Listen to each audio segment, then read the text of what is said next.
Hey folks, Johnny Red here from Transparent Traders. I'm going to do this quick video on how to get options trading working on the Webull app. It's really simple. This next video clip is going to show you exactly how to do it. So enjoy. So here you go, folks. You're going to open up the Webull app. Then you're going to log into your account. Then you're going to hit this button right here that says More. And it brings up this screen. Right down here where it says Option Trading Level, you're going to click that. And then if you've never applied before, where it says Reply for Options Again, you're going to click that and it'll do its thing. So basically, if you have a cash account, this is what you're going to get approved for. Covered calls, cash secured puts, long calls.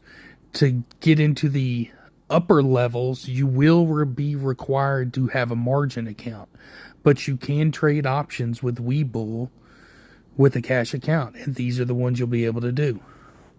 So if you have any questions, let me know. So I hope y'all enjoyed that little clip. It's pretty simple, real easy. If you have any other questions, need to know how to do stuff on the Webull app, just let me know. Drop it in the comments, and I'll take care of you. As always, folks, base hits, pad the wallet. Johnny Red out. Amazingly simple.